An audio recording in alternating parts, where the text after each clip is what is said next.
Hello and welcome to FLW TV. I'm Marcus Ali. I'm going to be hosting today, steering the ship, and Joel Shooter is going to be providing the expert analysis and insight on the Morecambe fan takeover show. How are you doing today, Joel? All right, thank you, Marcus. Awesome. Just before we get into it, I'm going to ask you to please subscribe to Football League World TV and drop a like on the video. Joel is also a avid member of the Shrimps Net podcast. So if you like what you hear, be sure to go over and check that out. But anyway, without further ado, let's get into it.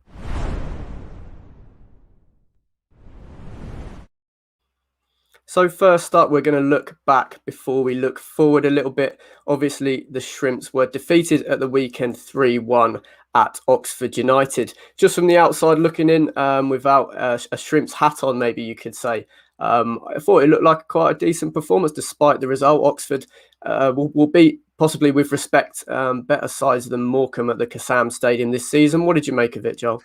Yeah, I thought we played quite well overall, really. I think, and reading a bit of feedback from Oxford fans, they felt that we played quite well. I mean, look, they were a threat. They're one of the better sides in the division, and there were times when, in open play, they did trouble us quite a lot, and that was always going to happen. But we troubled them quite a lot as well. We missed an open goal. Obviously, Cole got his goal, which was a really good goal, and then I think we had a couple of chances, a couple of moments, and just after that one, we could have easily taken the lead, and we had quite a lot of pressure. We had a lot of shots. So, overall, there are a lot of things about that performance that were quite pleasing. But obviously, the main kind of letdown from it was, to us, what a lot of our letdown has been. It is not winning things in our own box. Stephen Robinson said, we're great between the boxes, not so good in the boxes. I 90% agree. I think we're actually doing okay in the opposition's box, but in our own box, we're losing first contacts. We're not reacting to situations particularly well, and teams are getting easy goals that, to be honest, they're not having to work for as hard as they probably should do, which is a great shame because there are a lot of good things about this side, but it's just that kind of thing that's costing us at the minute. Yeah, definitely a fair assessment. I think they're just looking at Cole Stockton's goal in isolation. What an emphatic strike it was. Can you see him sustaining his good form over the next few months? I hope so. I mean, I think he's gone 2 or 3 games without a goal, which I think in the form he's been this season, we can actually call a dry patch, which is in many ways a compliment to him. But yeah, it was a great goal. I mean, Cole, if you look back at some of his goals, he loves a volley. He's got quite a few good ones for us over this season and his previous spells. Last season, he scored a couple of crackers. So yeah, it was just. I don't really know what to say. It was just a really good finish. It was a nice little move, getting the ball out, nice cross from Cooney, good movement from Cole, getting in front of his man. But again, he's just banging form with his finishing. And actually, I think it was a game the other day. I can't remember who it was against. I think it was our most recent one before that. It was against Plymouth, and he had a few half chances, probably a similar-ish kind of quality, maybe not quite as good as the one he scored on Saturday. And he didn't quite put them away. And, it happens. Look, you can't always expect your striker to score every single chance. And to be honest, he's scored more than enough of his chances this season. But, it was nice to see him find his range a little bit more with that volley because it was a super finish. It was really, really good. Absolutely, yeah, really instinctive strike. But that concludes talking about the Oxford game. We're going to look ahead to tomorrow evening.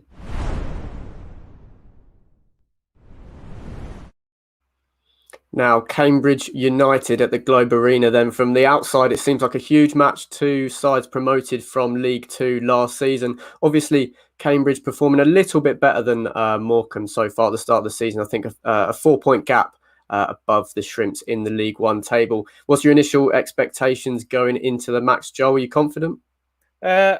I don't ever want to kind of go too far on what I say. I feel like I'll jinx things. But, we played a couple of really good teams over the past couple of games in Plymouth and Cambridge. And not Cambridge, rather, Plymouth and Oxford. And they're brilliant. Plymouth, look at how they've done this season. Oxford are doing really well recently. And we've matched them in a lot of the game. I think we play really well. We've been defensively a bit sloppy all season. We tried to fix it by going 3-5-2, putting more defensive players on. It didn't fix it. It just kind of made us a bit weaker going forward. So we changed back to that 4-3-3, and the defensive issues are still there, but we're kind of looking quite good as a team aside from that. And hopefully against, with all respect to Cambridge, they're not one of the Oxfords of the Plymouths of this division, obviously. So hopefully maybe against the teams not kind of fighting for the promotion places, it'll transpire to kind of some better results. But we'll just have to see and hope that we're able to kind of keep our defensive organisation. And to be honest, we've been better at home over the past since Derek Adams took over. We've had a good home record, so hopefully we can keep that up on Tuesday night. Is that where you're looking in particular then a more resolute defensive display as being some of the key men that could make the difference to hopefully pick up the 3 points? Yeah, I think it's a funny thing because against Plymouth we defended the box quite well. Put volleys on the line, winning duels and stuff. Although we had a couple of little lucky moments in that regard, but it's just about making sure we win those because a lot of our game is good. Our pressing is quite good. I think we're quite organised in midfield. There's a couple of sloppy moments against Oxford, but we're quite good in that regard, and we use the ball well. We got them behind Oxford on quite a few occasions and caused them a good bit of trouble.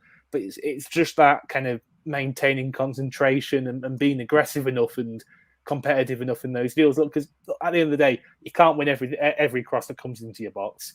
That's a given, but we're just losing out on too many, and that's what's costing us. If you look back at the goals on Saturday against Oxford, you can see that.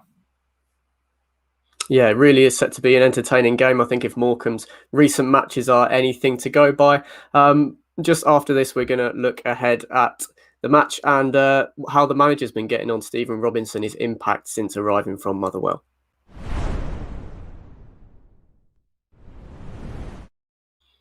So taking a slight backward step, Joel, it's been an intriguing start to the season, some good patches, some rougher ones.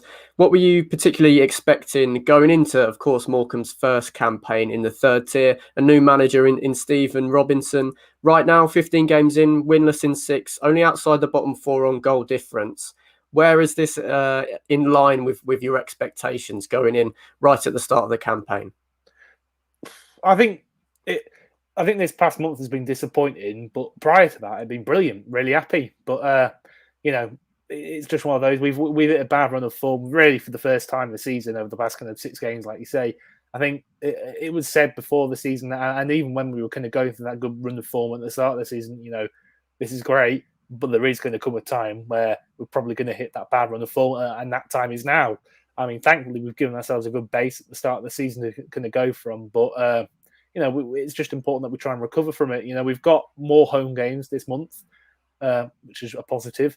And we're playing a team near us. And I think, like you said, it is a really big game on Tuesday against Cambridge. So hopefully we can turn it around there. But overall, I think I want to stay up. That's pretty much it. Like, I don't really mind how far we get up the table. Obviously, I want to be higher up the table if possible. But at the end of the day, the most important thing is staying up and then trying to build from there.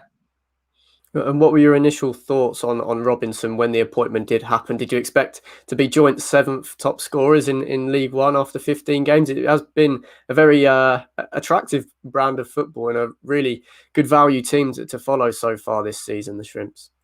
Yeah, I mean, I expected a 4-3-3 like we've gone for a lot of the time this season. Just reading about his time at Motherwell, obviously he started playing. He went there initially, played 3-5-2 because he had a more kind of physical set of centre forwards, but he kind of transitioned to a 4-3-3, which is his preferred style. And I thought, well, coming in, he's going to be signing a load of new players. He's going to go towards that. I think it was interesting in a Q&A, I think in pre-season, I think he mentioned that, maybe it might have been a couple of games in, that his intention was maybe to try and keep it tight and make games 1-0, but it's kind of gone the other way of it because that's just how football goes. I mean, he's built a side that in some aspects is really good. We press well. We've started to kind of link up a little bit better in the final third. Over the past couple of games, we've done some, we've troubled really good League One teams in the final third. And I don't think any of our players, I don't think many of our forward players have actually had particularly standout performances, but I think as a team we've been able to cause trouble, which is really, really good.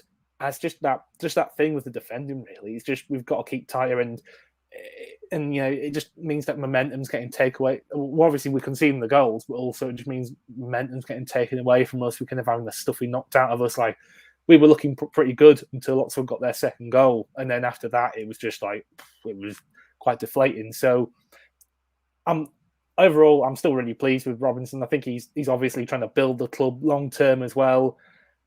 You know what? Obviously it's not fun this past month, but we were going to hit a bad run of form, and hopefully we can recover from it. And I've got a lot of faith in him to do so. Hopefully part of that recovery will be due to some success in recruitment in the January transfer window. We're going to have a chat about that next.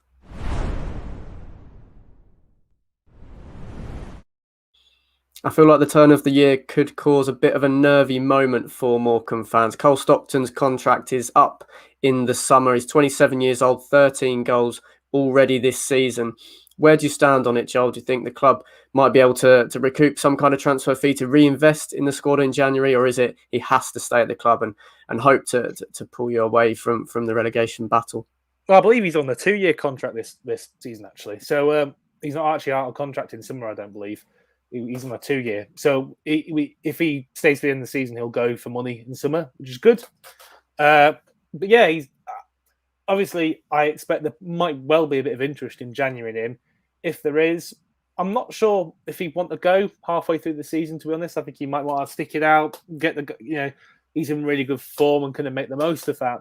And then if he wants to go next summer, then I wouldn't really have any I wouldn't really have any issues. I mean, I wouldn't have too many issues if somebody comes in and offers him life-changing money in January and he decides to go, because let's be honest, he has earned it. But I think he probably will stay, and fortunately he's under a 2-year contract, so we'll be. I think we'll be all right in that regard. And if he does go in January, obviously it is a concern. We do actually have quite a lot of backup up front. They've been injured for most of the season, but they're due back around the end of November. So hopefully we will be able to recover from that, but we'll just have to see. Fair enough. My apologies for getting the contract situation wrong, putting a bit too much faith in a certain football website, I think. But that's great to hear. That's a huge boost to know that you have that security around the player. I think I know what you're going to say, but if you were to address some issues in the squad, some shortcomings in January, what positions would you be identifying as the highest priority? I'd say it'd probably have to be centre back, which I don't think will come as a surprise to you or anybody. I think it's a tricky one because we've got Ant O'Connor, who's our captain. He's done a good job.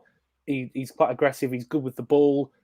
But I think we need somebody who's a bit better who's good. He's stronger in the air alongside him. I think he's a really good player, Ant O'Connor. He's not the biggest centre back. You had Sam Lavelle next to him at the start of the season, who is a unit.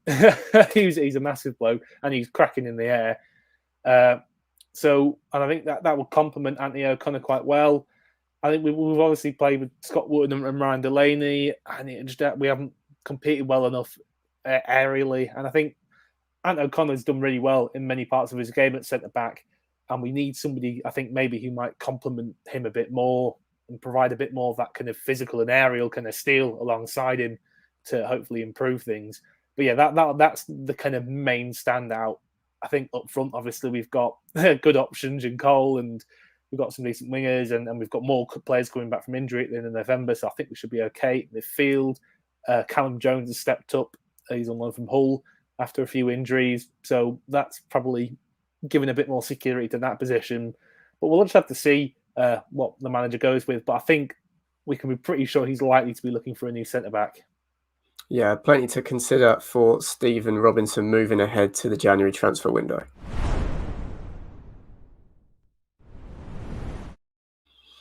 Now, we've seen a real spike in Morecambe's attendances this season, such that has taken place, obviously, in the Football League compared to the Stay Away 2021 campaign, but even compared to how the Shrimps were getting numbers through the gates in League Two. Just as less talking on the pitch perspective, but what's the mood around the club being played in the third tier for the first time and seeing that spike in attendances coupled with the strong starts of the season as well that we saw under Stephen Robinson? It must be buzzing at the moment.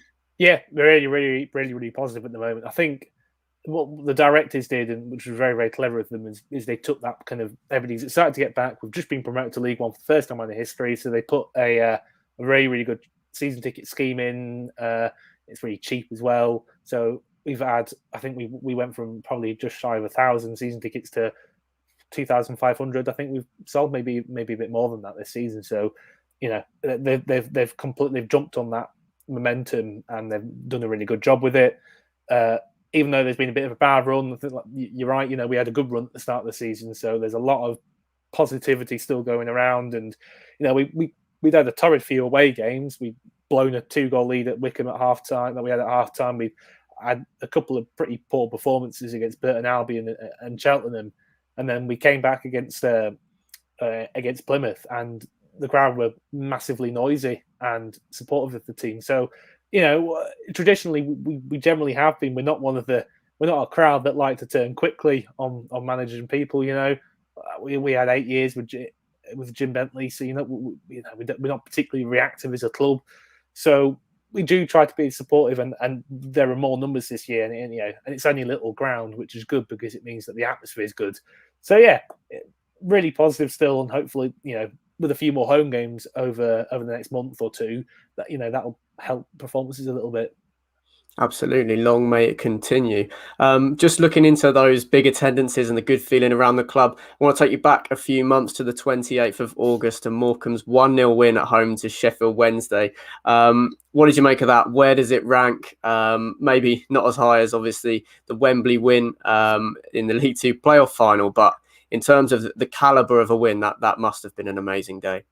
No, it was brilliant. Obviously, like you say, it's not one of the historic Wembley wins that have gotten us promoted over the past kind of 15 years. But yeah, it was just brilliant. Sheffield Wednesday, we actually played them in the Cup, League Cup a few years ago. I think the second round in like 2011 or something. But yeah, to kind of be playing them as equals in the same league is a little bit different to having them in the Cup tie. And obviously, we beat them on this occasion. So, it was brilliant. Such a great atmosphere. The Wednesday fans, as kind of expected, they brought loads. I think they'd sold out their allocation before they went on general sale. I think they got to like the 3rd level of season ticket holders and they'd sold out. So it was our record attendance we've ever had in that stadium, beating when we played Newcastle in the League Cup quite a few years back now. So it was a brilliant atmosphere. I think a good packed away end is always pretty important for a good atmosphere. And I think we came under a lot of pressure, but we defended very, very well, actually, in that game. I know we've talked a lot about bad defending, but that was a really good defensive performance. And then, the goal, a little bit lucky, but, sometimes those things go your way. And, yeah, brilliant win to get under our belts. And, yeah, probably one of the biggest ones that we've had in our league history. Absolutely. Just got a comment here coming in from Liam. He says, what have you made of Jokel Anderson in between the sticks? Obviously gave away a penalty that thankfully James Henry blasted over the bar at the weekend. But what have you made of his start to the season as a whole? Yeah, it's been interesting with Jokel and Kyle at the whole keeper situation. I think Jokel, he came in at the start. Well, Kyle Leatherham got the nod for the first game of the season against Ipswich, and then Jokel got a chance in the League Cup against Blackburn. Played really well, got into the team for the league. Was really solid for a few games. Man of the match against Sheffield Wednesday. Not for a kind of raft of stunning world-class saves, but more through just being solid, commanding, and some really good takes and crosses, and that kind of thing that really settles the defence a little bit. Then went away for international break and comes back. We play Wimbledon, and he fumbles a kind of nasty cross shot against Wimbledon in the first few minutes, and it just seemed to get in his head. And his form dropped. Carl Leatherham comes back in, has a great few games, and he has a bit of a stinker against Wickham, and then a bit unconvincing after that. Jokel's come back in. He had a good couple of games, but I think it's tricky. He's a young keeper. He's got a lot of there are a lot of positives about him. There are some things that he probably needs to work on in his game. I think maybe he probably isn't very vocal. There's been a few times where he's come for a relatively, kind of relatively doable catch or punch, and one of our defenders has gotten in the way, maybe because he hasn't kind of shouted loud enough for him to get out of the way. But hopefully he can just keep settling into the team. And obviously on Saturday with the penalty giveaway, maybe he came out a little bit rashly. But in fairness, he dealt quite well for the penalty in that James Henry was looking for him to dive early, and he didn't dive early. And then, puts it over the bar. So, there are some big positives about him, but he's a young lad. I think he's 19, 20 years old, and there's still a bit of learning and development to go, I think. But he's a good prospect, certainly. Yeah, fair enough. A bit of naivety, I think, in giving away the penalty. But in Carl Letheren, even in close competition, I'm sure it's a good role model to really learn off in trying to get the experience at Morecambe. Adam, who's a Reading fan, has just come in and he's saying, please don't take him permanently. He looks a good player. Regardless of what Adam would like to happen, would you be happy to see Anderson stay at Morecambe beyond the end of the season? I mean, I definitely wouldn't say no to that. It'd be nice. At the same time, he's got a 3-year contract at Reading, which he signed at the start of this season, along with the loan agreement with us. So, yeah, while it would be nice, I don't think Reading fans have too much to worry about in that regard with that long-term contract. But yeah, cracking young player. There's still a little bit of learning and a bit of development to go, but hopefully he can only improve because there are some really good aspects to his game. Absolutely. Just one more bullet point to go here for you, Joel, and it is the age-old question I'm going to try and pry an answer out of you.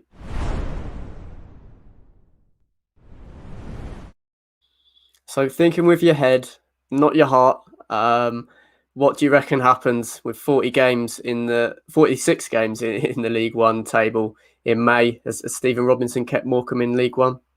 I think so. I think there are obviously issues that need addressing in defence. Obviously, well known and we've discussed.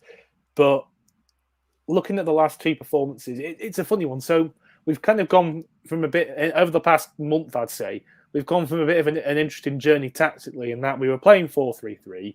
I'm doing quite well with it. And then I think to shore up, but we were still leaking goals at times.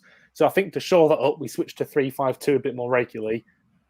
And, well, not more regularly, but we gave it a bit more of a go in a couple of games against Cheltenham. And we put Ant O'Connor in centre mid and just played 3 centre backs behind him. So there were about 6 defenders on the pitch at the time. And it just didn't solve anything defensively and just kind of made us a bit meh attacking wise. So we've gone back to a 4-3-3 against Plymouth and Burton. And despite only getting 1 point from those 2 games, played really well in a lot of aspects. And I think if we play like that against teams further down the table and tighten up defensively, we should get some good results. I think part of it will depend on how we're able to recruit in January. There's obviously an issue that needs fixing, and if that can be done in January, that'd be great. I mean, if it can be done in the next couple of months and there's less need to do it in January, even better. But if it comes to January, then it might need to be fixed then. But I think as long as we get a couple of things right and improve on those couple of things, because a lot of our performance is pretty good, to be honest, over the past couple of games, and that's given me a lot of heart. So I'd say, yeah, we will stay up. And we've never been relegated in our history. I'm not going to go hit that point too hard home because, obviously, I don't want to jinx it, but that's a record that I think we're all pretty keen on keeping. Absolutely. Plenty of reasons for optimism at the Globe Arena. I'm sure Stephen Robinson will be hoping to find that happy medium in terms of attacking and defensive play as we move towards the turn of the year.